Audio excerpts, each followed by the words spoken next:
आप जानते हैं कि आपके दिमाग के लिए सबसे डेंजरस चीज क्या है? वो है एंगर, यानी कि गुस्सा।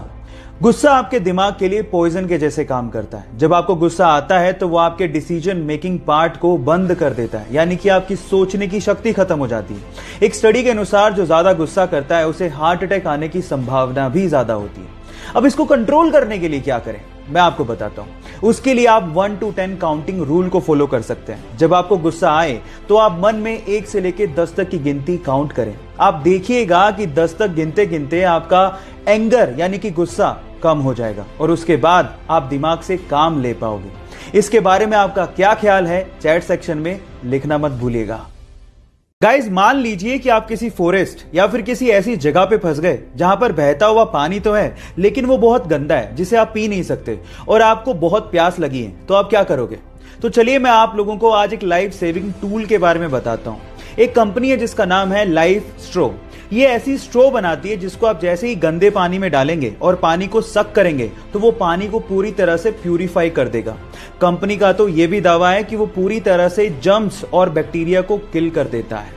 इनफैक्ट गाइस, अगर आप वाकई में बेयर ग्रिल्स के जैसे फॉरेस्ट को एक्सप्लोर करना चाहते हो या फिर इस तरह के काम के शौकीन हो तो ये टूल आपको बहुत काम दे सकता है। ये जानकारी आपको कैसे लगी, चैट सेक्शन में लिखना मत भूलिएगा। इस कोरोना काल में आप लोगों ने हाइड्रोक्सी क्लोरोक्वीन नामक मेडिसिन का नाम बार बार सुना होगा। इनफैक्ट ये मेडिसिन इंडिया में बहुत बड़े स्केल में मैन्युफैक्चर की जाती है और इंडिया इसे दूसरे देशों में एक्सपोर्ट भी करता है। पर सवाल ये है कि ये मेडिसिन कब और किसने बनाई? डोंट वरी, मैं आपको बताता हूं। ये सन 1934 में इंडियन साइंटिस्ट आचार्य प्रफुल्ल चंद्र रे ने बनाई, जिन्हें हम लोग फादर ऑफ इंडियन केमिस्ट्री भी कहते हैं। इसी मेडिसिन को सेकेंड वर्ल्ड वॉर में बहुत सारी जानों को बचाने में काम भी लिया गया था। क्या इसके पहले तक इफेक्ट आप जानते थे? और अगर नहीं जानते थे तो चैट सेक्शन में लिखना मत भूलिएगा। हमारी अर्थ पे बढ़ते हुए पॉपुलेशन की वजह से कभी कभी ये दिल में ख्याल आता होगा कि काश हमारी धरती थोड़ी सी बड़ी होती। लेकिन अगर ऐसा होता तो इंसान को एक नुकसान भी होता, और वो ये कि इंसान कभी भी स्पेस में नहीं जा पाता। एटलीस्ट 2020 तक तो नहीं जा पाता।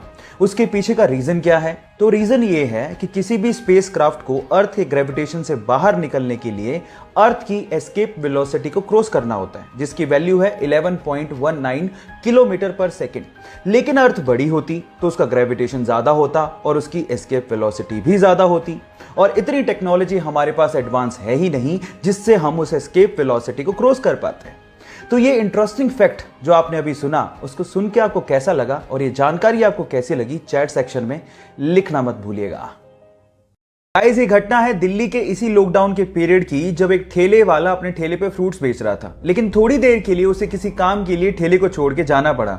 लेकिन उसके बाद जो हुआ वो बहुत ही अजीब था। आसपास के लोग जो वहां से गुजर रहे थे ठेले को अकेला पाके उसे लूटना शुरू कर दिया। और इसमें सिर्फ गरीब लोग नहीं थे, मिडिल क्लास लोग भी अपने हेलमेट में वो फ्रूट्स को डाल डाल के लूट के लेके जा रहे थे। और इसी चक्कर में उस फ्रूट वाले को लगभग 30,000 रुपए का नुकसान भी हुआ।